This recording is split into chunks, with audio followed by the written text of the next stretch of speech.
Good day mga ka-sports natin dyan. Alay Salomon, lumevel up ang kanyang angkin kagalingan. T4 ang star players ng Team Vietnam hindi nakaporma kay Solomon. Iba na talaga ang galing ngayon ni Solomon. Ito siguro ang isa sa mga sinasabi noon ni Solomon na ayaw niya munang maglaro sa PVL dahil mas gusto niya ma-expose siya ang kanyang angking kagalingan magamit sa international, at mukhang nangyayari naman ito.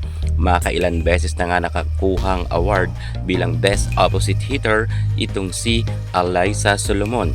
So ibig sabihin meron na talaga tayong pangtapat kay T4 ng Team Vietnam.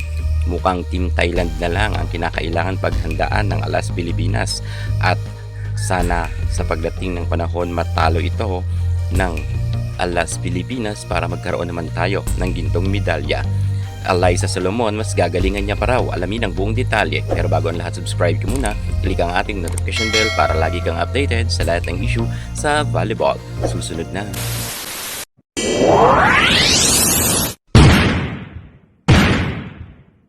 Alas Pilipinas, unti-unti nang umaangat ang kanilang level sa paglalaro sa international, lalo na ang kanilang bagong coach na si Coach Taka Minoa ay isang malaking impact sa tagumpay ng Alas Pilipinas. Unang paghawak niya nga sa ating Alas, pero eto, nagkaroon agad sila ng silver medal. Pero syempre, alam naman natin na talagang ang Japanese coach ay isa sa mga pinakamagagaling na coach, kung kaya dito nga nakasalalay sa kanyang pag-alalay sa Alas players natin ang tagumpay, at mukhang nakamit nga ito ni Coach Taka Minoa. At isa nga dito sa talagang pinagkatiwalaan niya ay si Ea Laure at itong si Alyssa Solomon.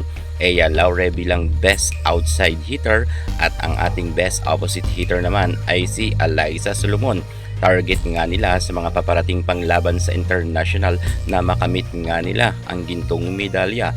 Well, mukhang hindi na talaga dapat natin katakutan ngayon ang nasabi nating Team Vietnam, lalo na wala na nga ang kanilang isang malakas rin na star players. Si T4 na lang ang natitirang malakas pagdating sa Team Vietnam, at ang karamihan ngayon ng mga players sa Vietnam ay hindi na ganoon kalakasan.